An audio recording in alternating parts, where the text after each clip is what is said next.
What's up, everybody? It's Carlos, your host of the Just Fans podcast. I'm joined here, of course, with my regular co-host who showed up today, Poppy. What's up, Poppy? Man, shut up. No, it's all good, bro. It's all good. It's been a busy ass week, but we're making it. There you go. That's all that matters. Good to see you, man. Of course, I got my other co-host, Rios, in the house. Let him know what's up, Rios. How's it going, guys? I've had a good day trolling Mariners fans. It brings joy to the soul of my podcast. There you go. There you go. And of course, today we're joined by none other than a guy we've been trying to get on for the longest. We're finally here. We finally got him. Thank you, sir. Tyler Milner, what's up from Sports Radio 610? How you doing, bud? What is up, boys? I appreciate y'all. Glad we were able to make it happen, man. I've seen all the fun y'all have, especially with my guys Seth Payne and Cecil Shorts. So pumped. Appreciate you. Oh, no problem. Yeah, those were some good. Those were some good interviews, man. Seth Payne is very charismatic, very charismatic, and that's probably like an understatement of the year right there. He will talk to you about anything, and I'm sure you know. Yeah, and he will talk for forever because I don't remember saying two words. That We whole probably said a combined three sentences together. I was just listening. I'm like, okay. Yeah, dude. Seth will talk to you about anything, and as long as you want, man. He's one of the best guys I've met since I got in the radio industry. Honestly, him and Cecil both really, but y'all did great stuff with those guys. Hopefully, we can replicate it a bit. Oh yeah, for sure. No, Cecil was great. When we had him on, he's super nice. Like I always look at that's when we were like starting to get a little bit of like starting to get some more guests or whatnot. So we had Cecil, and I remember I was still working on Mike, like asking questions, or asking appropriate questions. And I to this day I always look back at it and I think to myself, I asked him the dumbest question I could have asked a wide receiver, and it was somewhere along the lines of, hey, do you think that a wide receiver that's taller than a smaller wide receiver, do they have a more of an advantage of catching the ball? Of course they does. Of course they do. And we all gotta start somewhere, bro. yeah, and I was like, of course. After I asked him that question, I was like, wow, of course he does. And then he was so nice to a point where he's like, oh yeah, I mean, definitely. And then he went on and explained it in the best way possible instead of calling me an idiot. No, really, dude. Cecil is the nicest dude ever. You could have asked something way worse, and he would have been like, "Well, you got a point there." No, Cecil's awesome. Him and his 15 kids. Competing with Nick Cannon, I see. Yeah, exactly. Yeah. Yeah, no, man. So, like I said, I'm glad to have you here, man. Let's do our thing. Let's talk about our boys, the Texans, first. I don't know about you, Tyler, but for the first time in like 3 to 4 years, I'm excited about the beginning of the Texans season. It feels weird, right? It feels weird. I was like, oh, so this is like what it feels like to Almost too good. hold your head up in pride or something. It's been a minute. No, it feels like more like the calm before the storm right now. Because I'm very hopeful, and the closer we get to the season, I'm thinking, oh, maybe we can actually surprise some people. But then it's like, but we're the Texans, so. I mean, yeah, I mean, it can happen. The thing is, I finally, for the first time, and I don't know how you feel about this, for the first time in the last 3 to 4 years, I finally feel like we're taking the steps in the right direction. In the best that we can, at least. Obviously, it's not going to be something that's going to be fixed like now or anytime soon, but it's gradually steps in the right direction. What do you think, Tyler? Yeah, dude, and you're hitting the nail on the head, because it's like we want to believe, as Texans fans, I think we all are here, like we want to believe so badly that things are finally going to be moving in that right direction, and it does feel that way. But yeah, it's kind of like we're all just having our fingers crossed. Like, is it real? Like, wait, is Easterby really gone? Yeah, he's really not in the building anymore. Oh, okay. But no, it's a great feeling. It's a foreign feeling for a lot of us. If you've been a Texans fan, really since 2002, whenever they came into the NFL, there hasn't been a lot of success, but it does finally feel for the first time, like you said, in at least 3 or 4 years, that things are going the right way, that decisions are being made for the betterment of a football team, not for a bunch of other bullshit reasons that don't make any sense. So it feels real, and now it's just about seeing it on the field. A lot of these rookies got to pan out, of course, y'all know that.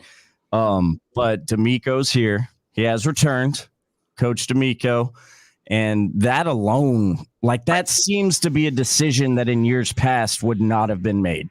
Like it was almost like during this head coach search for the Texans, I was like trying to convince myself they would somehow make the right decision. It's like, oh, they're not going to get DeMeco. It makes too much sense. The Texans wouldn't do something that makes too much sense. But here we are. Let's go get Josh McCown. That's what I felt like for a minute. Yeah, like any second, any second, the entrance music hits. Dude, that's got to be Josh McCown. God, that would have been bad. No, but it's one of those things where, like, as fans, and I'm just speaking for myself right now, more excited than the rookies coming in, more excited than any free agents. The thing I'm most excited about is to see this team under DeMeco. Like, to see how it plays. Yeah, not David Culley, not Lovie Smith, like a fresh mind, like someone who has not been running Tampa 2 for 20 years. It's going to be a beautiful thing to see some new schemes and new ideas. And dude, honestly, all the whispers I've heard out of Texans camp, and I've been out at Texans camp hasn't started, but I've been out for their off-season workouts and stuff out there at their practice facility. And Bobby Slowick, I mean, I haven't met Bobby Slowick. I'm sure he got the job, and it was warranted that he get the job and come over from San Fran with DeMeco.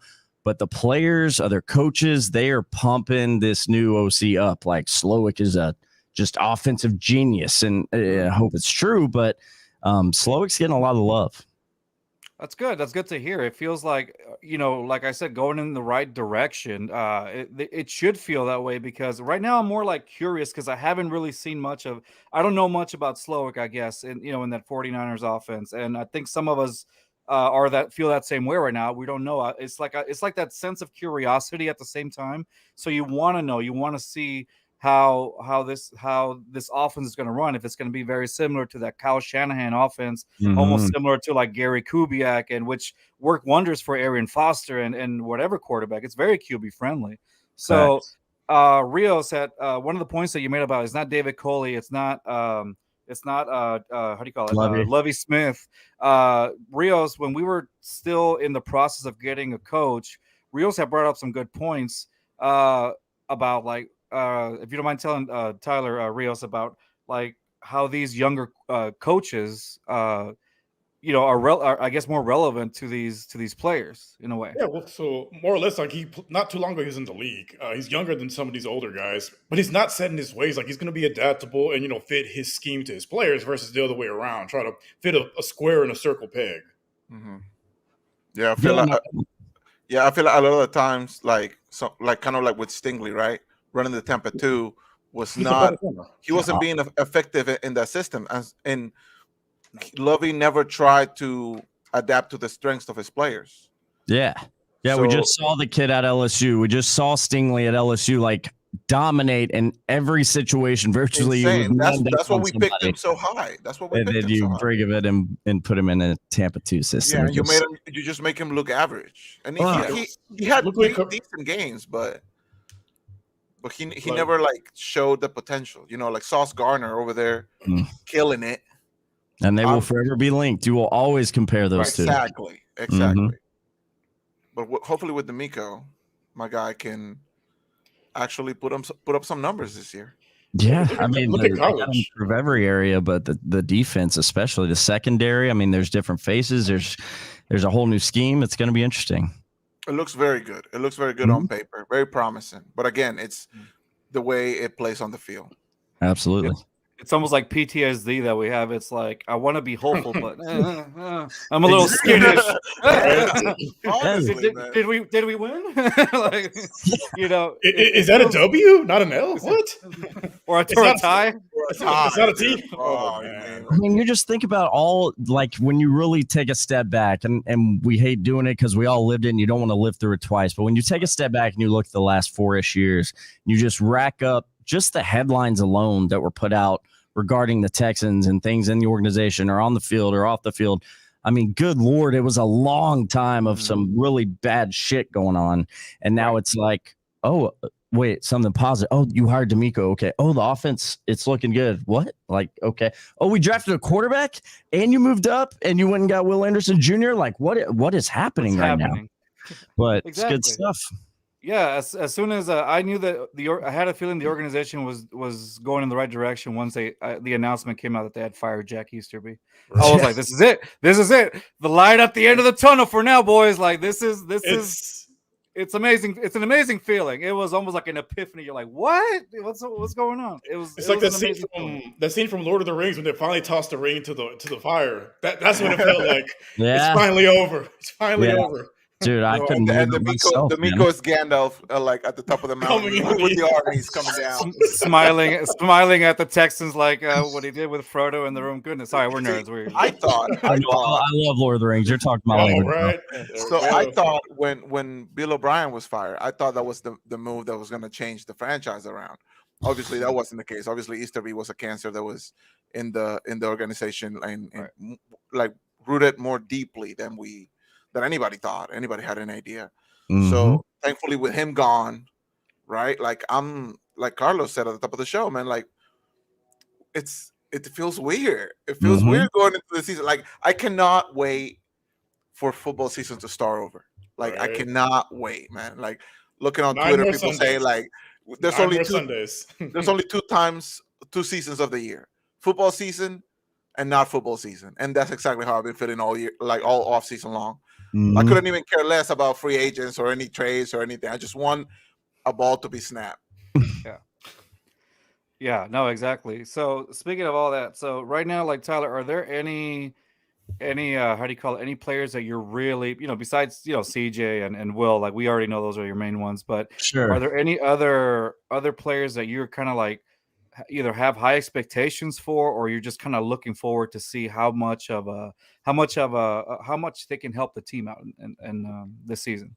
Yeah, absolutely, man. And I know y'all, you most likely have a lot of Coug listeners out there, being in the great city of Houston, and this will make them happy because I'm pumped about Tank Dell, man. I mean, I know it's another rookie, and I'm trying my hardest not to let myself get too excited or have too high expectations, but just the little we've seen without pads of Tank Dell, I mean, he looks like he's shiftier and quicker with his cuts and quicker out of his setup than any receiver I saw for the Texans last year.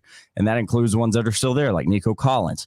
But that brings me to the overall receiver group. I am most interested in watching that position group for the Houston Texans between now and as the season gets started, because I really don't know what to expect in a sense. Like I hope that this offense can find production, and I hope there's weapons that are going to help CJ Stroud find a somewhat easier rookie year than maybe he would otherwise.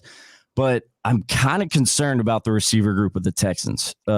That being said, I am very excited about Tank Dell. I think he could be really good, and especially in an offense like this, like you were talking about earlier, Carlos, with the Shanahan scheme. It's going to be a lot of speed, a lot of moving direction, a lot of just let's go.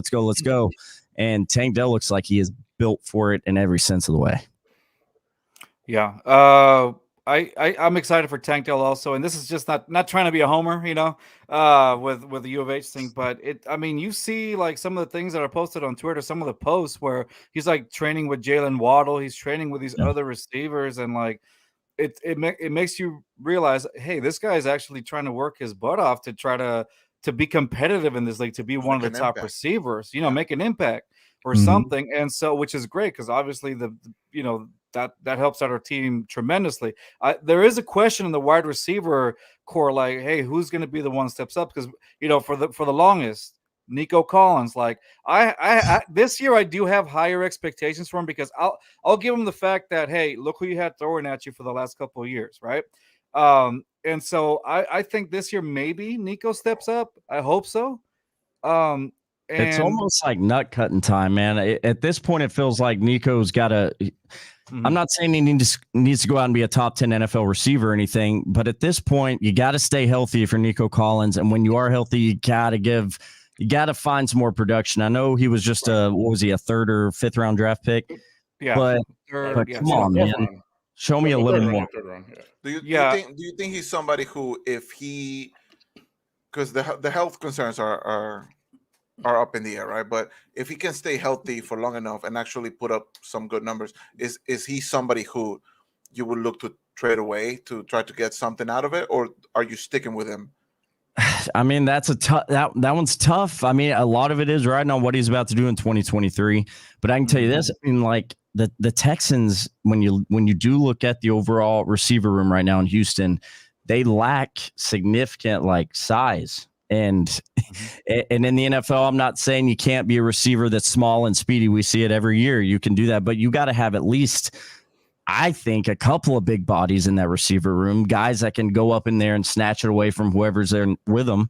But Nico, I mean, he's shown glimmers of that, some corner of the end zone touchdown grabs and stuff.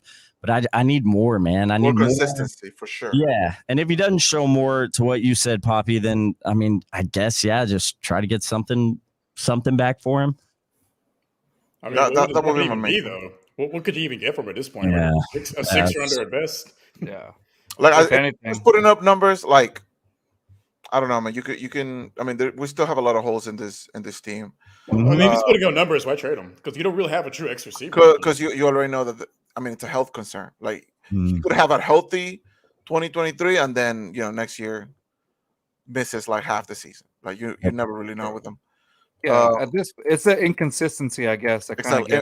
And with CJ, like trying to coach this new quarterback into the franchise guy, you want to pair him up with players that are going to be playing consistently with him. Yeah, not just in the training, like or whatever. Like you want him to be there every single Sunday. And I'll say to that, Poppy, the other big body tight end, but Dalton Schultz. I'm telling you right now, I'm very excited about him. I'm excited. Like, finally somebody who can actually do something more offensively, like another weapon for CJ, right? Yes, dude. And like I've always known Dalton Schultz was a big guy, like a big body tight end, watching him in Dallas and everything. But when I first saw him a month or so ago out at the Texans practice field, I was like, damn. Like I kind of like did a double take, like, holy, like he is a big dude and he can move fast. Yeah, no, definitely. Like one of the things I'm more excited about is the offense, because I feel like last year, because Dameon Pierce was our main source of yards for most of the games that we were actually competitive in, I feel like a lot of we became way too predictable, right? Teams were just stuffing the run completely. Yeah. Now with 30 long, Rex Burkhead. Exactly. He will be like, run, get 3 yards, run, get 3 yards, and then throw it long and hope for the best. God, but I feel like with the new receiving core, there's question marks on there for sure. But with the receiving core and the new offensive scheme, I feel like Pierce can get more of a break. He doesn't have to break 20 tackles to get 10 yards anymore. Got Motor in town now too. Yeah, Singletary. Exactly. So I feel like both our passing game and our running game is going to be way more complex this time around, and that's what I'm excited to see. I want to see some trick plays and whatnot. I don't want us to be predictable. Yeah, I want it to be fun to watch, because it was a labor watching every Sunday. I'm like, do I really have to do this? Like, there's not something better I can do with my life. Right. How depressed do I want to get today? Let's watch this game. And how about don't laugh? No, and so I agree with you guys. It's I'm excited for the offense for sure. Like you said, Dalton Schultz is going to be a big help for the Texans, both in the blocking scheme and just a big body dude, man. I mean, if you really think about it, when's the last time we really had a good tight end besides Fedorowicz, when he was getting a little rhythm, and then he got concussed and he had to be out. But before that, it was like Owen Daniels. Yeah. Yeah. And you really, when you look at the Texans' history since 2002, you really haven't had a good list in the tight end division, like in the tight end position. Excuse me. You just don't. And I mean, I can't even think of. I can name like maybe Shane Graham or that's about it. I can't think of it. Exactly. And so it's like and. I just can't think of anybody. So I think Dalton Schultz is a great addition. I really like that pickup. And I think he's going to be helping out CJ both in the blocking and of course in catching the ball from him as well. A huge red zone target. Yeah, Singletary. I love that because you're giving Dameon Pierce a break. I was so concerned about Dameon Pierce last season. This dude, I get the baby beast mode thing. He was just breaking tackles, but how long can you go? and you know that the NFL isn't going to be like paying you all this money to renew your contract. It's the running back position is severely, I guess you want to call it, underpaid for the position. And so I'm thinking you're gonna use this guy up. By the time you set up a team, his legs are gonna be gone. Yeah, is gonna be out. Yeah. So I'm glad that they got Singletary. You know, absolutely. No, I'm with you because Pierce is still young enough in his career, right? Like, right. He if they pace it now, like you can get a little more out of him. But yeah, dude, the guy's a workhorse, and he's shown he's willing to be. And every single time he touches the ball, Dameon Pierce is just going to look to run through people. I mean, he won the damn the Scepter on NFL Network for like angriest run of the year. Like, oh yeah, like dude is just a wrecking ball, and it doesn't hold up. And I hate to say it, but like Carlos, like you were saying, running backs don't get paid. I'm with that philosophy. Unfortunately, like you cannot pay these running backs big money, especially whenever they're about to go into their 30s or look at Dallas, right? With Ezekiel, like one of the worst contracts in the league. Like I absolutely co-sign for the most part. Every situation's different, but I absolutely co-sign overall. Never signing a big contract to a running back, and really just try to keep finding them in the draft in those mid to later rounds. Yeah. No, exactly. That's exactly what happened with Dallas. Like I did, it ended up being that like Zeke just got worn out. I mean, they used him. Yeah, he still had like 3 years in his contract. And he was run to the ground by that point. Yeah, like what do you do at that point? But at that point, like I'm sure other owners, other organizations like see that and they're like, okay, we're not gonna do anything like that, and yeah. So, because eventually, after a while, like I just didn't want Dameon Pierce to turn into a David Johnson, have a good breakout year, and then just fall off the face of the earth. Y'all keep saying these names I haven't thought about in months or years. It's like making me flash back for a second. Hey, we got to get to that place till we can get to the promised land. Exactly. That's what we're saying. Yeah. When we say that we're afraid as Texas fans, like we're uneasy about it, it's because we've seen it before. Yeah. David Johnson, the beginning of the downfall. That trade will haunt me forever. Forever. So another, we were talking about the wide receiver core, and the last person I want to talk about. What are your expectations for John Mechie this season? Man, I'm real interested, very interested to see. Because I mean, for all intents and purposes, this is his rookie year, right? He's never played NFL ball. I'm excited that he's healthy. Obviously, that's the best thing. Just as a human being, like great that he's healthy and cancer free. But I really have no idea what to expect. I hope it's good. If it's good to great, it's that's gonna make Casario's draft class, not of 2023, but of 2022, look a lot better. Like Nick Casario is the biggest John Mechie fan, I think, right now. He's just in his corner, like, come on, dude, come on. They're talking about Kenyon Green, man. They're talking about Kenyon Green. I need you to perform. Like, so that'll be fun to watch. But I'm really not sure what to expect from old Mitch. I don't even think Kenyon Green was that bad, man. I feel like people. Dude, some of them, but remember, he was a young kid playing a man's game, right? Like they stole that man's lunch. Let's figure it out. Definitely. But my expectations for him at least weren't like, through the roof. Yeah, it was going to take some time to adapt. Yeah, but I mean, honestly, what was weird with Kenyon, was early on in the season, the first reps he would get, I remember watching him thinking like, all right, like he didn't look too bad. And I think the level of competition was lower, if I remember right, on the schedule, but it was kind of like, okay, there might be something here. And then as the season progressed, I saw Kenyon Green get run the hell over like every time I looked up, and I'm like, good God, man, this is bad. But hopefully I'm rooting for him. Hopefully Kenyon Green gets it turned around and he worked his ass off in the offseason and he can get out there and not look like a rag doll. Same, I know exactly what you mean. I was like, he was getting just beat up, run through, and everything. I was like, what happened? You were like high up in the, ranks or whatnot. But there was a lot of people. Yeah, there was a lot of people that had a higher expectation. I guess because he was one of those guys that would face off against those SEC linemen or whatnot, and so. That's what I was about to say, dude. I watched every snap Kenyon Green played in college. Like I watched every snap, and I was excited he was a Texan. But man, that back half of his past Texan season was. It's so quick in that Eagles game. They threw him into Davis Mills. Yes, I remember exactly the play you're talking about. Yeah, I'm like, what are you doing? You're supposed to keep this man upright, not knock him on his ass. What are you doing, bro? Yeah, this is the opposite of what you're supposed to do, Kenyon. Yeah, and so I guess the expectations were higher for him at this season, but you also got to understand, it's his rookie year, so I'm hoping that, like you said, year hey, 2, I feel like it's gonna be a lot better. Yeah, it's I'm hoping that this year's better, because if not, well, we got a long way to go. it's gonna be a battle. Like he's just one of those type of players who all he needs to do is like just get in the gym, get a little bit bigger, try to compete with all of these like huge ass linemen. And I feel like with a coach like D'Amico, who people players actually respect. I don't know if I can say the same about Lovie Smith, especially after last year.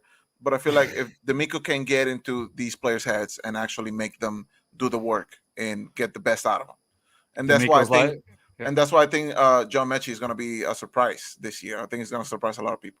I love D'Amico's it. D'Amico's like, Kenyon, you better do good this year. You're wearing my number, so you better live up to expectations, sir. Forget about that. Yeah, that's good. Yeah.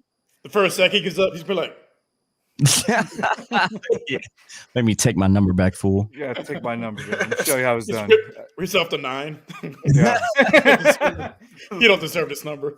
Yeah. No, man. That's what I'm looking forward to. Okay, so what I want to show you right now is it's probably like the worst version of the away games and the home games. I wanted us to predict what our what this team record for next season, for this upcoming season, will be, just by looking at some of the teams that they're 17-0, baby. 17-0. Boy, I'm telling you, that is okay. Give me 1 second.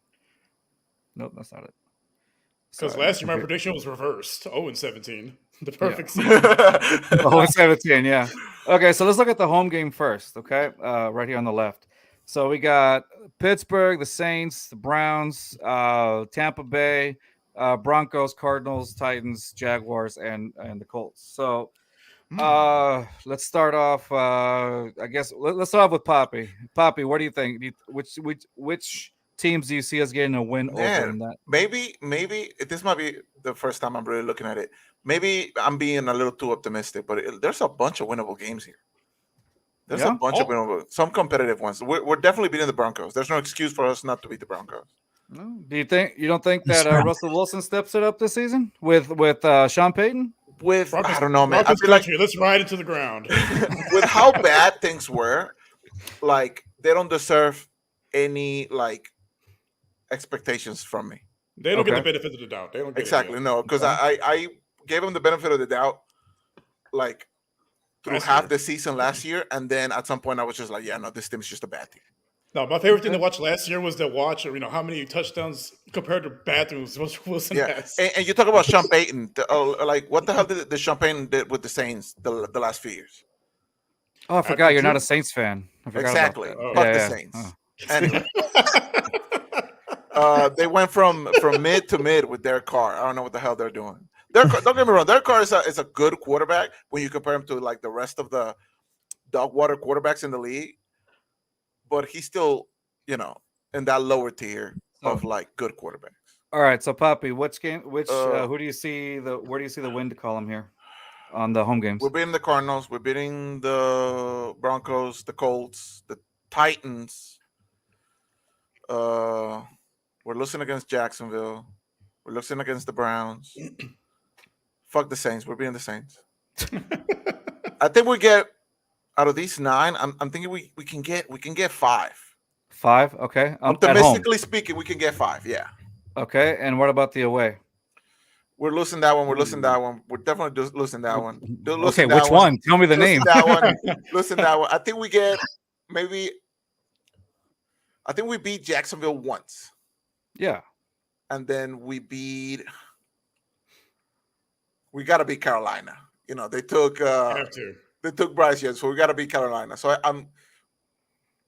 if we do the double in the Colts, I'll be actually kind of impressed. I'm going to say we take 3 out of these away games. So I think we win 8 in total next season. So you're saying 8 and 9? Yeah. Okay. That works. All right, Rios. I'll be happy with that record. Okay, let's look at these. Rios, what do you? Sorry, give me 1 second. All right, let's look at the There it is. There we go. Oh, would it be better if I just gave you both? Yeah, that'd probably be easier. Okay, cool. That works. All right. So for home, I actually like our home schedule. It's pretty much all of them going to be pretty winnable games. I think Cleveland probably beats us. Maybe Pittsburgh. That's a toss up. I can see us winning about 7 at home. 7 at home. Ooh. I think the one we do lose at home is going to be against Cleveland. Okay. Now the road, it's a little murkier. Honestly, on the road, probably I could see us beating our division and then probably the Panthers and the Saints. Okay. So what's your total? So that's 7, 10, 12. Jesus 12 and 5. Christ. 4 to 5? 12 and 5. Jesus Christ. Let's Wow. go. 12 Dude, to 5. You Dude, are. if that happens, brother, if that happens, All of you owe me sawgrass. Yeah. I'll give you salt All and right. grass. That's about it. Yeah, salt and grass. Yeah. All right, I'll go on this one, and Tyler, since you're our guest, you'll go at the end. Okay, bud? Sounds good, bro. Yeah. All right. So let me see. Home games. I think we beat Pittsburgh. I think we can beat I'm sure we can beat the Saints. Us 2. We lose against Cleveland. We can beat Tampa. I'm gonna take a win over the Broncos and the Cardinals. I say we can beat the Titans at home. We might not beat the Jaguars at home, and we can beat the Colts. So that's 7 for me for the home games. And away games, I think we can beat. I think we lose to the Bengals. I think we lose to the Jets. I'm gonna take that one. I think we lose to the Jets. I'm gonna take the win against the Falcons, honestly. So that's 8 for me so far. And then we lose against the Ravens. I'm gonna take the L with Carolina. I think, and we lose the rest of these. So I'm gonna go 8 and 9 as well. That's my prediction on that. You think we can't beat the Titans or the Colts? No, we already Really? beaten him once. I think we do go 1 and 1. Away, Yeah. I think it's gonna be like different. You know. Yeah. Tyler, what about you, bud?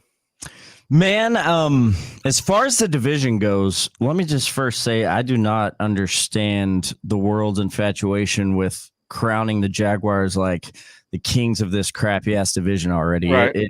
It honestly blows my mind because the Jaguars have been the basement of the AFC South, even through some of the crappiest years the Texans have been alive and involved in the AFC South. So I don't understand it. Could the Jaguars win the AFC South?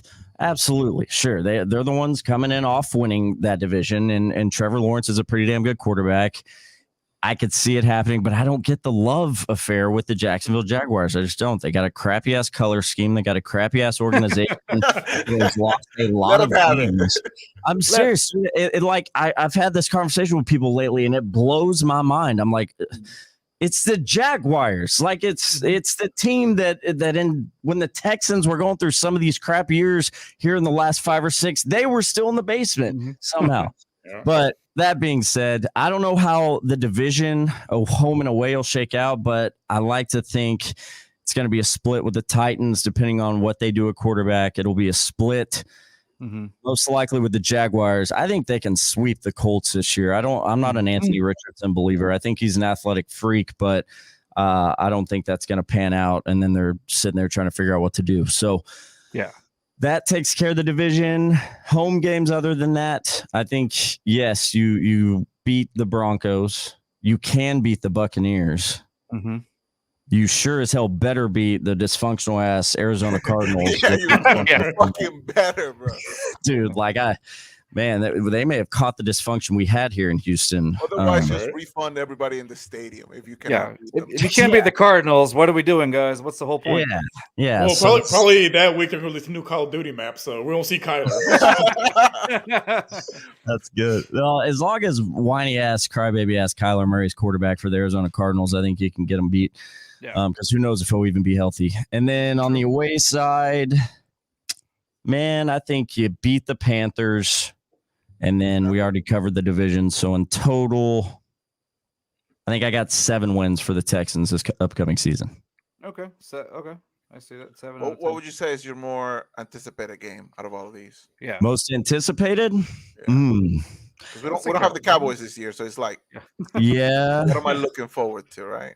It will be really fun. I mean, I know I've talked a lot about the division, but it's going to be really fun to watch these first matchups between these new young quarterbacks with the Colts with Anthony Richardson and CJ Stroud here in Houston. Mhm. And then depending on what the Titans do, I know Will Levis is in Tennessee now. It's terrifying. Oh, that man loves his mayo and his coffee. Yeah, that was a stupid ass draft pick if you ask me, but that's Tennessee for you. Yep. I mean, But- second round, not too bad, I don't think. Yeah, I guess. I don't know. I think Will Levis will be out of the league in the next 2 years. But that's my XFL Your MVP. XFL MVP. XFL MVP. So- I'm calling it now. MVP. That's good. But yeah, I think 7 wins is good. 7. Okay. And my most anticipated is the rookie quarterback matchups that we might get to see, hopefully get to see. I hope Same. so. Yeah, I'm hoping for that one as well. So far I got Poppy at 8-9, Rios 12-5. You optimistic person, you. I'm at 8-9. I think the only difference between me and Poppy is some of the teams that they're going off against. And Tyler says 7-10. So it almost feels like we kind of know what our expectation is. Obviously, dude, if they would somehow, like you said about the Jaguars, because I think everybody expects the Jaguars to win the division, because the Titans, they have nothing. They have nothing going for them right now. Then the Colts, that's a whole mess right now, and it's honestly between the Texans and the Jaguars. So if the Jaguars somehow like just become the Jaguars again, I think there's a possibility, like Rio says, Right. that Rios is claiming a wild card, right? Rios, is that Yeah. yeah. I don't see us winning the game, but we're getting there at least. Yeah. go. So one can only hope that the Jaguars can Jaguar again. So Hey, with Jacksonville, I feel like Jacksonville is it's one of my anticipated games just because last year we had a really, I would say, competitive matchup against them, and then they blew us out of the water on the next one, right? Yeah, we were there live to see it. I'm like, oh, okay. Exactly. And then they went and took the Chiefs to like really 4 good quarters. Yeah, that's fair. And I feel like Trevor Lawrence was the key factor there, which, like as much as we rooting for CJ, there's no way for us to know if he's at that level yet. But Absolutely. as far as them winning the division, if I had to put money on somebody winning the division, would be Jacksonville. Yeah. But I feel like we are there for like doesn't mean that we can't take it away from them. I feel in the division we are the closest to them. Yeah, like I know I did kind of shit on the Jaguars a second ago. Rightfully so. They are. But I'm not franchise. like if they win this division. If you were to tell me right now today, like they end up. I looked in my crystal ball and they won the AFC South in 2020. Like that wouldn't shock me. But the fact that I see so many people like these big national media guys and stuff like just acting like it's like, oh, it's over and done with. Like, yeah, we'll see Trevor Lawrence in the playoffs. It's division. Like, I don't get that because it's the Jaguars. Like they find a way. Yeah, that's true. Like I said, Jaguars going to Jaguar sometimes. They find a way. They find a way to mess it up. So do we, man. So They're going to snatch defeat from the jaws of victory. The Jaguar way. Yeah. All right. So the last thing about the Texans that I wanted to talk about, Tyler, is I was in one of these spaces that they do on Twitter, and this was like before we knew that CJ was going to be our quarterback. It was in the race between both of them, and I got to ask John McClain a question. He was in one of those spaces. I asked John McClain. Yeah, it was random too. I was like, what? I'm gonna ask him. And so I asked him. I was like, hey. I didn't say hey, but I was like, hey, do you believe that? It's like, hey, bro. No. I was like, what's up, bro? No. I asked them, if we get one of these quarterbacks, do you potentially see either one of them being a week 1 starter? And his reply was, yes, definitely. You don't just go off and grab somebody the second round and kind of sit him on the bench. And then he then used the example of when we had Deshaun Watson and Tom Savage when Tom Savage started over Watson for like half the game against the Jacksonville Jaguars. I was also And there. and then after that, it was all Deshaun, right? So that's what the general said. So I'm inclined to agree. I think he's a week 1 starter. I don't see Davis taking over him, and I don't see Keenum, taking the reins from CJ, and all these things that you keep hearing on Twitter. How clearly Laramie Tunsil's like really infatuated with him, and so it looks like he's getting a lot of high praise for leadership skills and just being able to recover after a mistake or making up for it or whatnot. So it seems like he's a leader. It seems like he's earned the respect of like the locker room. I see him coaching staff. So I see him as a week 1 starter. What do you think, Tyler? Do you see him as that, or no? Absolutely, dude. 100%. I do. And as far as if he will be starting week 1, I think my initial answer, my knee-jerk answer would be yes, but I can't, dude. I don't know. I don't know, because if I'm being honest about things we've been seeing out at Texans practice, I don't know if maybe it's the pressure or the competition and it's just bringing the best out of him, but Davis Mills has not looked bad thus far. They haven't put pads on, so it might not mean shit, but Davis Mills out at practice, I mean, he's making some throws. I remember we were out there last week or a couple weeks ago. Me and Clint were watching some red zone drills that Davis Mills was doing. And I mean, he threw a couple that were pinpointed in the corner of the end zone to his target, like between defenders, and Clint just kind of looked at each other like, where's that been? But again, all that can mean nothing. No pads, it's practice. But I hope to God it's CJ Stroud week 1, because you just got to start getting the reps, man. Like there's no other way to it. Like we've seen it over and over again. Whether they pan out or not is one thing, but you got to get the reps. As long as you have an offensive line that can not get your quarterback killed, give him the reps, let him learn through it, let him make mistakes. D'Amico's already vocalized, like young quarterbacks like this, like CJ Stroud, like you got to expect mistakes. Interceptions are going to happen. Right. And whenever they do, we're going to bring him to the sideline. We'll talk about it. And you got to have amnesia after that. Like you got to move forward. And that's all there is to do, man, because if it's not CJ Stroud, if he isn't your franchise quarterback that you drafted this past year, then you got to start trying to find it again. That's all there's. And Texans fans know this better than anybody. Like we've spent our whole lives as Texans fans searching for a franchise quarterback, only to find one in Deshaun Watson for him to be here a few years, make some questionable decisions and do some weird stuff, and now he's gone. Like we got a franchise quarterback for this blip of a moment in Texans history. Right. We got to taste that a little bit and what it feels like to have that hope of a franchise quarterback, and then it was ripped away, and now we're like, man, kind of would be nice to get that back and hold on to it this time. I still think if we beat the Chiefs that game in the playoffs, I think we win the Super Bowl that year. I still think so. I believe it. Every fiber of my being. 24-0, bro. Can I ask y'all something? Yeah, go ahead. If CJ Stroud, how do I want to phrase this? Like, do y'all what's y'all's philosophy over? Like, are y'all on board with starting in week 1? Do you want him to kind of take his time like Mahomes did? Like, because the argument I get pushed back from is Pat Mahomes, right? Well, he didn't start right away, and he learned and he sat, and so I just. My question is, who the fuck is he learning from? From Mills? Right? Like who the fuck? Well, like who's he learning from? Yeah. Well, like Mahomes he was still the project coming out of Texas Tech. I think CJ's a much more refined quarterback coming. He's more pro ready than Mahomes was, because Mahomes came from the air raid offense. Ended up looking good in the air raid. He's coming from a more pro style offense. So it's going to be still a bit of a transition from college to the pros, but I think he's more NFL ready than Mahomes was, because air raid offense. Keenum looked like a Bo Jackson out of Tecmo Bowl, unstoppable in the air raid offense. Yeah. Do y'all put any stock in the whole like test? Y'all know about his that S2 test? Cognition test.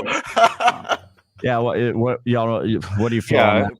I don't care about his taking abilities. As long as I love the memes. Score touchdowns. The memes are funny though. The memes are funny. I gotta admit. Aaron Rodgers has been on acid for half his career. Right? He's been league MVP like 4 times. He won the Super Bowl like in the dark, bro. Okay, just expanding his mind. So y'all, I always bring this up whenever he brings up Aaron Rodgers on that. Like y'all remember that Sunday night game. he got injured. I can't remember. It was like a knee injury. It was a while back. And Oh, they yeah, take I him know what out. you're talking about. They take him out to the locker room, and he comes back with eyes bloodshot red. And then he comes. Remember, the guy's from California, right? And so he comes Just back like and you. does his. Yeah, shut up. And he comes back from your band. No, anyway, so he comes back out and does an interview. Suddenly, he developed a country accent that I'd never heard of before. Like, Aaron, Aaron, how did you feel coming back from that? I'll tell you what, that was one of the greatest things I've ever experienced in my life. I was like, Aaron Rodgers. I'm telling you, I don't give a damn if CJ like got straight F's through all of his school career. I don't care. If you could throw the damn football and like don't do weird games. shit, don't do weird shit, like to like masseuses or whatever, we're good, man. We're good. You have my full support. Yeah. Got it. Yeah, yeah, exactly. So I don't think that I'm not a pro or anywhere near, but I don't know if that test means anything, and I don't think it does. But as long as, like Poppy said, as long as he's able to throw the ball accurately, win us games, be consistent, or even go above and beyond that, like, I'm happy with that. I'm thinking this is the quarterback of the future. I was talking with one of our friends at Let's Talk Sports Network, Dan the man. He's a Jets fan for some reason, and so he used the Sam Darnold example. They kind of just gave it to him, and he didn't really have much competition. And here, at least, you're seeing CJ. I know that it sounds weird to people. He's competing against Davis Mills, but like you've said now, Davis Mills scored good in the test, and he's been ass. Right. Yeah, well, no. like Tyler said, though, he's been making throws. Yes, it's without pads right now, so we'll see how it goes. As time goes on, but he's getting some competition. So it's not like they're handing it to him. It's like, hey, you're earning your way over there. And Rios, you told me when we had these conversations, you mentioned, hey, this whole life he's been kind of dealing with earning his way and a lot of adversity. So this is probably what adversity builds character. Exactly. So and like if CJ, right, the first few games, let's say the first 3-4 games, he struggles a lot, and D'Amico feels the need. Maybe let's throw Mills in there for a game. Give CJ a rest. Mills starts to perform, and we want to move with him moving forward. Or, I mean, I'm fine with that as long as Mills, because I feel like the lack of competition last year, it like didn't help Mills at all. Like he was having a horrible game, and then he doesn't have anything to worry about. He's playing next Sunday regardless. He still got benched for. He did, right? A couple times. You had Jeff Driscoll, who can't tell left from right, but this time the wild Jeffs. But this time you got CJ on the bench, right? Jeff Allen in this scenario. So no, Kyle Allen. Excuse me, Kyle Allen. Yeah. I feel like CJ like should be a week 1 starter, 100%.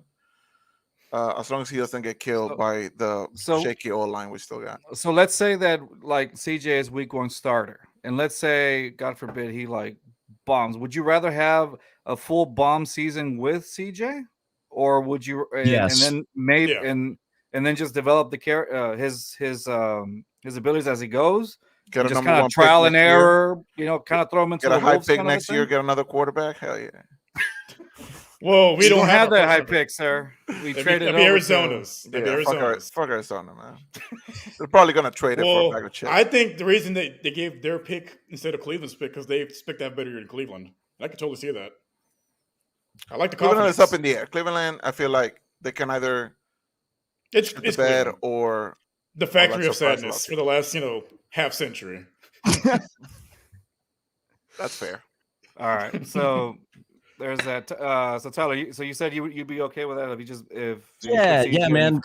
Yeah, because I do think that the roster right now for Caserio and the Texans I think it is improved from last season. I think Caserio's honestly improved the roster every year he's been here to whatever degree. But I don't think the roster outside of quarterback right now is still good enough to where you could, things are going wrong. Let's get the experienced veteran Case Keenum in there. I don't think the roster is good enough to where he'd be able to lead like a team to a wild card game or anything like that. Okay. Understandable. So just lose, maybe. Lose it. Rios, I forgot it's almost like it's way past halftime. You got your beer ready? Yeah. All right, you ready? Yes, You sir. ask him if he All has right. his beard ready, like Yeah. motherfucker. What do you think he is? All right, you ready, Rios? Yes. All right.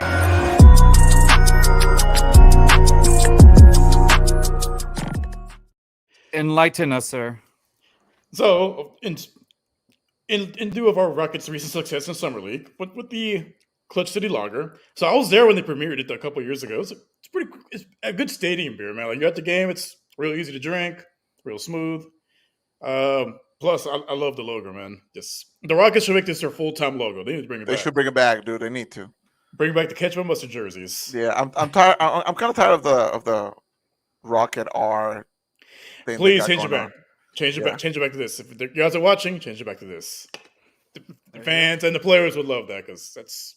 I love how you say like you were there with the when they premiered that beer, bro. You were You're there that when old. beer was invented. Right? I was there helping to make the hops and all that stuff. Rios. So what was the Prohibition era like? It was real tough, man.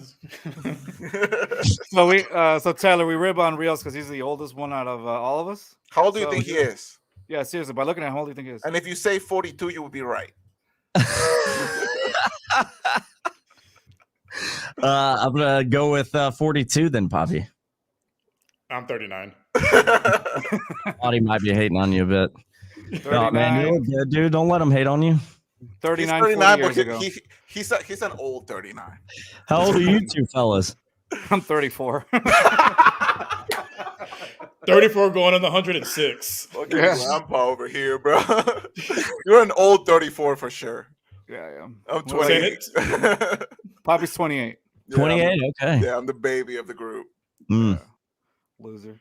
No. All right. So You. you're the loser too. Yeah. All right. So now, I feel like we reached our point with the Texans. Let's talk a little Astros right now because we trying to cut it within the hour, but we'll see. So right now, I've seen we were lucky enough to hang out with the Locked On Astros podcast crew, most downloaded Astros podcast, and in Houston or whatnot. Actually, nationally, from what he says. So, and we believe him. No, so honestly, We don't whatever he says at all. we don't fact check. I believe him. No, but I was on their podcast on Friday. We were doing a live show with her at Hooters in Pearland, and so it was a great time.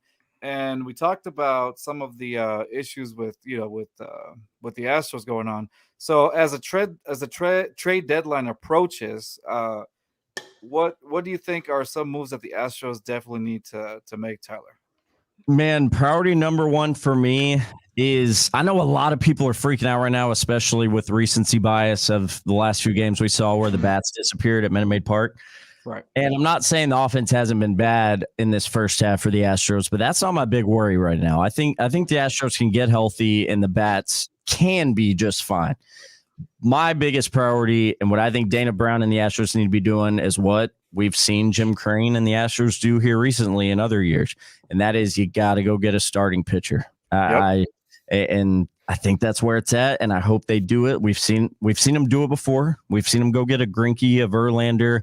I know they brought in Garrett Cole. That wasn't in season, but that was still via trade. So, we know Crane's willing, but to me, you got to go get starting pitching because not only did you obviously lose Verlander to New York heading into this season, but since the start, a plethora of injuries, and I'm not even mentioning the batters who have been injured, the players in the field that have been injured, but Luis Garcia gone for the year. You lose Urquidy, who's been gone forever, hopefully on his way back. McCullers Jr. gone for the year.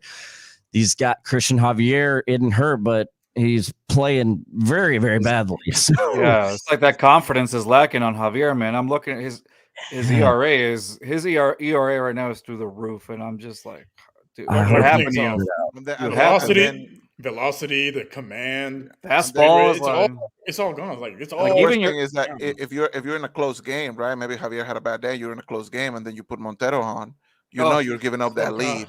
You're giving up the lead immediately. So it's like Montero gives me a migraine, man. I know, man. He was so clutch last year. He was so lights out last year. I don't know what the hell happened. Oh, he was, yeah, no doubt. But Bagwell paid him, and all of a sudden that dude turned to crap. But no, I know it's starting pitching for me, man. Yeah. But the thing about because the rest of the league knows That's what we're lacking right now. Because, like you said, Mhm. the bats will pick back up eventually. Altuve and Jordan will come back to the lineup eventually. Mhm. Come the postseason, they're going to be hot, just like they've been in years past. Mm-hmm. The league knows that we need starting pitchers, so they're going to be looking for prospects. Yep. And obviously, we're not going to give them Hunter Brown because we need pitching. Mhm. They're looking at Diaz, right? And Somebody the who Astros farm has system been. is not in the best spot. It's really not. not, right? So, like any prospect, because any prospect that has been helping us during this time with all the injuries, I want to keep a hold of all of them. Dude. Mhm. I feel like A Diaz lot has of been a them have been a revelation, pleasant surprise. and once You- because Machete has been good, he's been clutch, he's been winning us games, right? Mhm. But he'll hit 2 home runs back to back, and then he won't hit a baseball for like We'll get 10 a games. single for a month. Yeah. Yeah, His next hit's gonna be in August. His monthly due. It's his monthly due. He just hit it the other day, right? So you won't see him until August. Yeah, it's a yeah. It's like he has to hit a He's good for quota, less than and a it's month. like, oh Yes, he shit, had a the month's quota. up at the end. Yeah, like yeah. No, and I love Yo.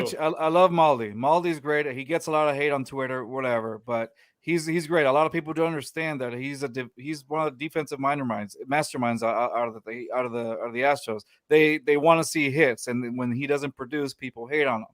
And I'm like, you know what?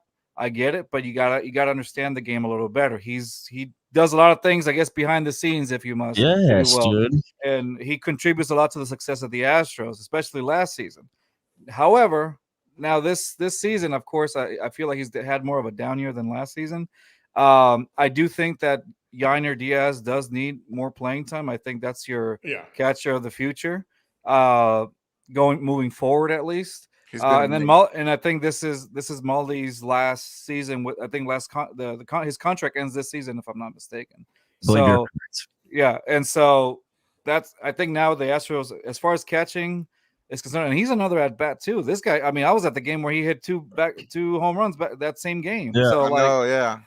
like that guy right there, that's to me, that's That's the future. he's been working under Maldi as well, so Yeah. he's got to Mhm. have learned something from him. So I think Yainer is a guy of your future. This is a guy You don't want to give him up, right? You do not Yeah. want to give him up, and then But then, like, what do you do for Baldy? Like, do you keep him as a coach? Does he go somewhere else? I know Verlander's trying to get him over there with the Mets. Like, he's interested in him. So I mean, if he's gonna get paid over there, let him get paid. But I Yeah. feel like Yainer Diaz, like you said, has to be the catcher for the future. Hunter Brown, with the rocky last few games that he's had, like what was it his last start? He only pitched like 3 innings, and then he was taken off. he was taken Yeah, it out. was Yeah. rough. He lost Yeah. control. He lost That was control. so rough, man. I don't know if like something was wrong with the balls that day or what, but my guy could not find the zone for shit, man.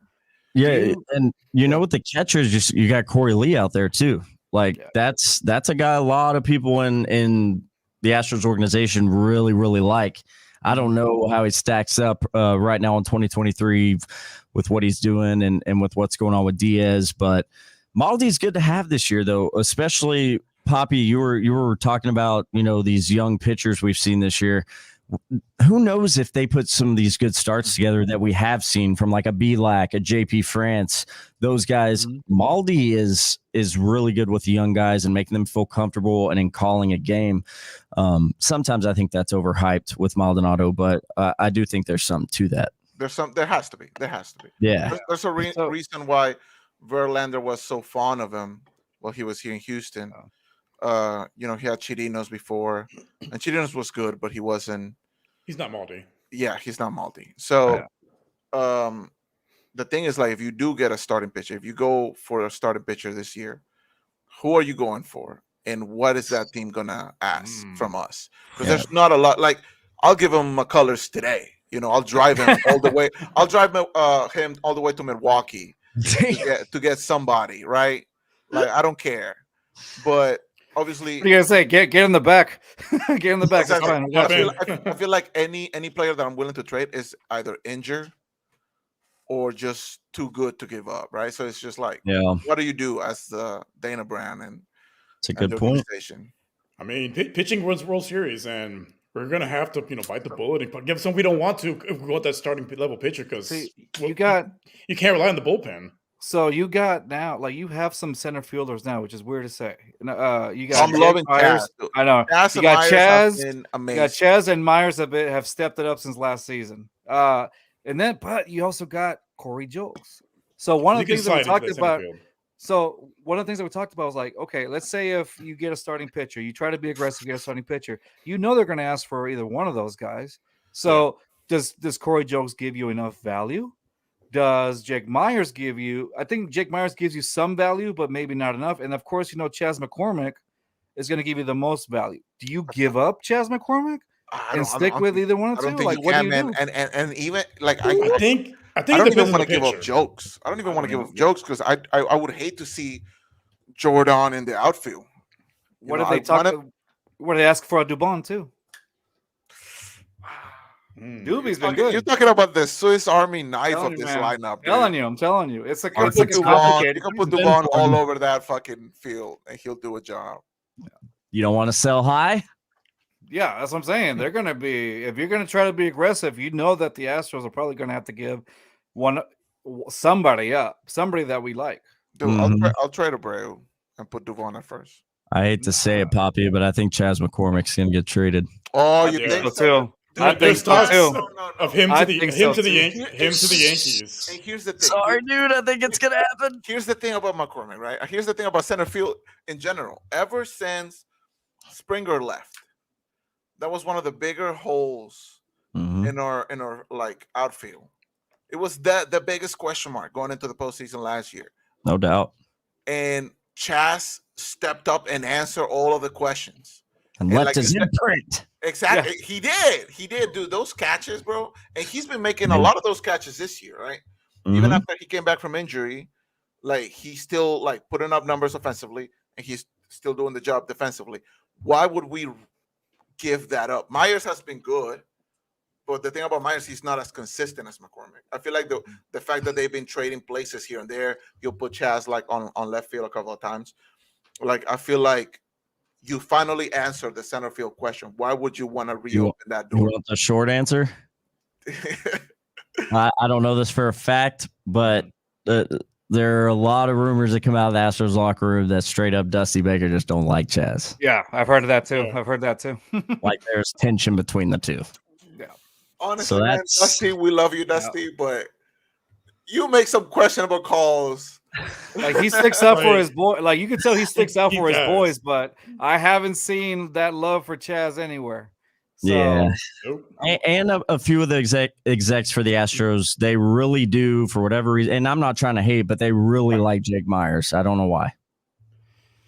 I like Chas way more. I like some things from Jake Myers. I'm just saying they seem like infatuated with him, and I'm like, he's all right. I know. I don't see it either, but I agree. I out of all of them, I was thinking, I think if they're going to be as aggressive as they say they are, I don't see Chas McCormick in the Astros uniform by the end of the season. No, because there's a lot of rumors that him going to New York because New York has a plethora of pitchers and they might be looking to make a deal because they need to have a whole center field. Who are we going to get from them?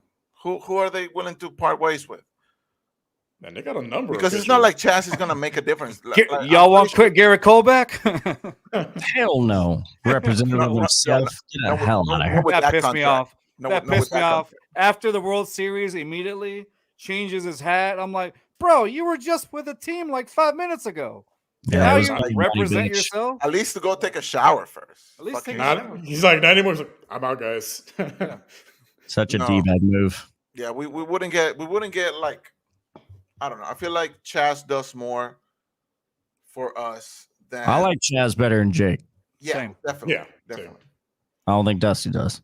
Yeah, at the end of the day, with those two things, Dusty probably not being his favorite, and again, not confirmed, but we heard. It's and so it just trying to be careful here.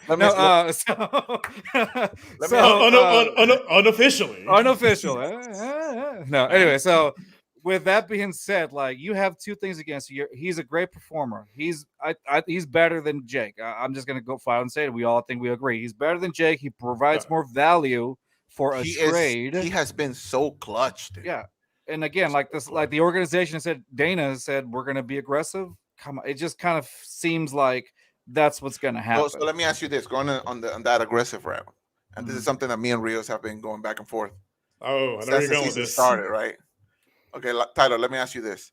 Do you see this happening? And if you do, walk me through how we make it happen. Do you think the Astros move in for Otani? Hell no. Just stop you there. Okay. Because I don't think it I agree. happens either. I don't think it's happening. Neither do I think we should do it.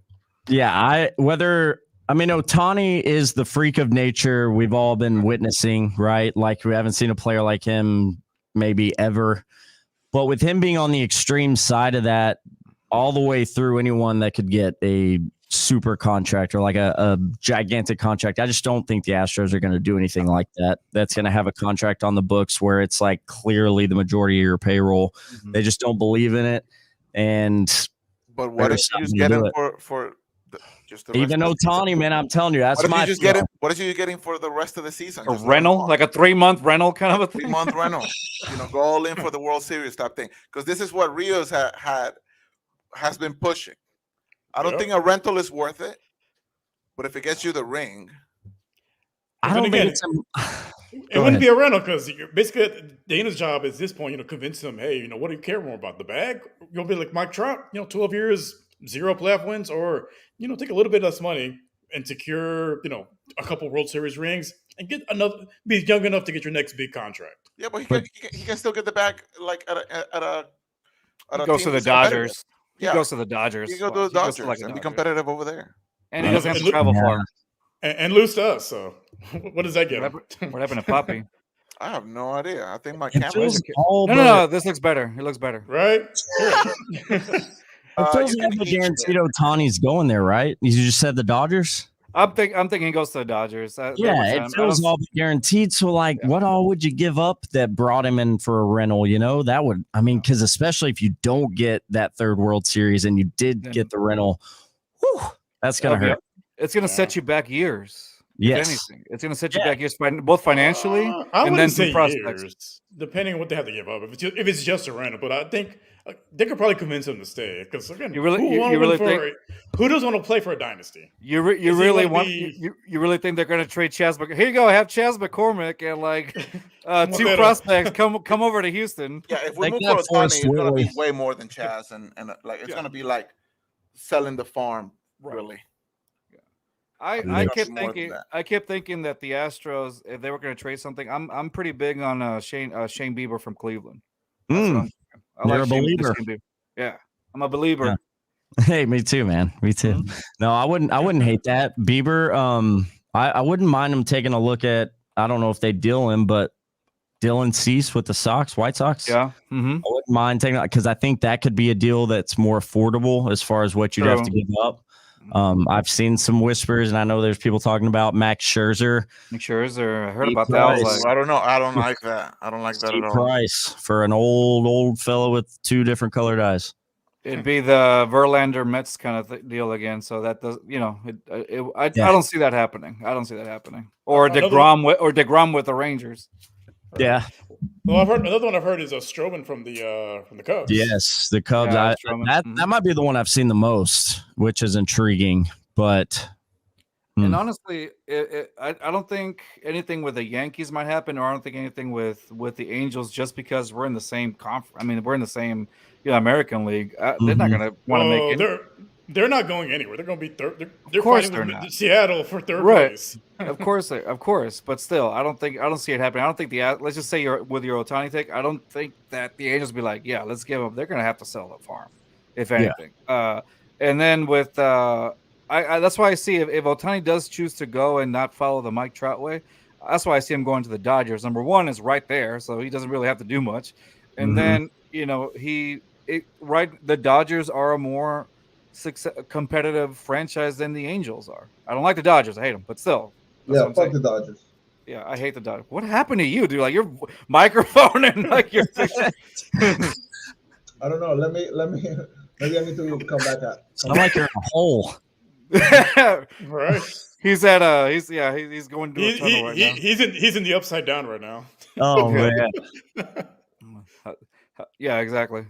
He left completely, so he'll probably be back soon. Anyway, yeah, but nonetheless, man, yeah, it's crazy to think the Astros are just in a precarious position right now because it's like, what do you do? Like, what do you give up? Because a lot of these pieces that you have were essential to your World Series success just a season ago. Yeah, facts. But even given, like, we're all sitting here, Carlos, like, you're asking me what they should do, and we're all in agreement they need to do something and moves need to be made. But dude, how lucky does it feel for them to only be 2 games back? Like, that to me is nuts. Like, this first half, I would have expected the Astros to be like 5, 6, 7 games back right now.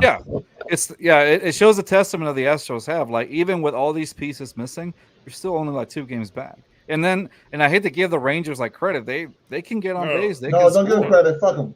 No, but it's true. Like, if you're going to talk about it, like they can't. I don't like the Rangers. I don't like the Rice uniform knockoff uniform that they got going. They're so ugly. They're so ugly. Oh, they're bad. So bad. It looks like a high school team got like beer league team. You know, crazy. So like this season for the Astros, it's reminiscent to me of the Rockets in '95 when they won in '94. Everyone thought they're going to steamroll through the regular season. No, they were a 6 seed. Like, they struggled with injuries. They made a big trade at the deadline to actually get back into the playoff because they were, outside looking in at that point. So they had to make a move to try to, revamp and salvage the regular season. And they went in as a 6 seed and knocked off everybody and went back to back. Let me ask you this. With the All-Star break and everything, I feel like we're at a good point in the season where I can ask this and actually. Dude, my left ear is killing me right now. Go kill yourself. Are you using a potato? Dude, I don't know what do the kids say on YouTube? Like, is that a potato? Because I can hear you guys just fine. We can barely hear you. You sound muffled, dude. You sound muffled. Can you guys hear me right now? No, that doesn't help. What? Okay, I might have to call it then. You're fine. But let me ask you guys this before I head out. Who do you guys have winning? Like, if you have to call it right now, who's winning it all? My money would be, just because of how good they've been, I would say the Braves. If I had to put money on somebody other than the Astros, who do you guys got winning it all? And then I'll remove myself so you guys can discuss it. Easy answer. I'm getting a third one of these next year. That's what I'm talking about. Call it now. I'm still going with the Astros as favorites. Like, and it's not just being a homer; it's just being, logical here. These guys are going to come in and get healthier. They're going to get hot at the right time. It just seems like the stars are going to start aligning up again, and I think the Astros get a third World Series. Yeah, like I mentioned with CJ, adversity builds character, and this team they haven't really got too much adversity until now, and I think it's going to make them that much stronger come October. Yeah, and anybody out there that might be listening to this awesome podcast right here, Just Fans Podcast, listening to Carlos and Rios, hear this, because it's not a homer take to say the Astros are winning a third World Series. They're just really damn good at baseball. And just earlier today, y'all may have seen this. Derek Jeter, the beloved Yankee, he said himself literally today at the All-Star festivities that he believes the Houston Astros are still the team to beat in the American League. They're still built for the playoffs, and I'll take that. Yeah, not a homer take at all. It's just logical. Like, they're great at baseball. Come on, all these injuries, and you still are only 2 games behind. Come on now. Arlington doesn't know what to do. And the thing is this: we talked about it in Locked On Astros. That what's made the Rangers as successful as they are, made us ahead. They started off with a strength of schedule. Astros started off with the harder part of it. So now injuries. And injuries. So now the gears are shifting. Now they're going to start facing the harder part of the schedule. While the Astros, if you look at this, the rest of this month, there should be a good game. Yeah,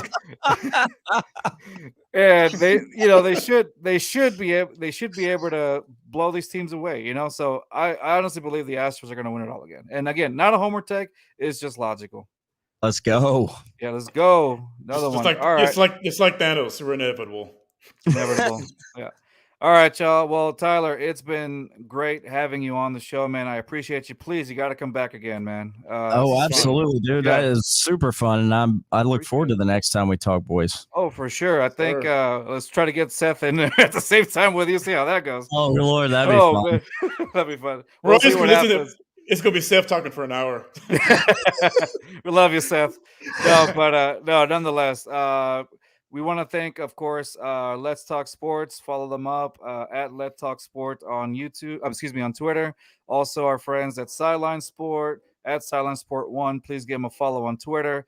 And of course, our friends Mitch Kovsky at the Hardcore Sports Network _ over there off of Philadelphia. Thank you so much. And of course, the great Tyler Milner for joining us at T Mill Real Deal. Follow him up. Great stuff. Thank you so much, Tyler, for joining us. Really, puppy?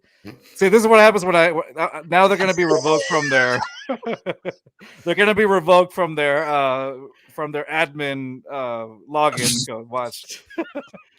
As of now. He should have put San Antonio's favorite son. Shut up. All right, y'all. So I'm off to Argentina tomorrow, so that's going to be fun. We'll see if I can do some shows over there. But if not, then of course Poppy and Rios will take the reins. So Tyler, again, thank you. It was a pleasure having you. Appreciate y'all, man. I hate this man. Yes, sir. I hate him. I hate them all. All right, Tyler, don't go just yet, really quick, unless you have to. No, and again. we'll end the show. All right, y'all. Peace.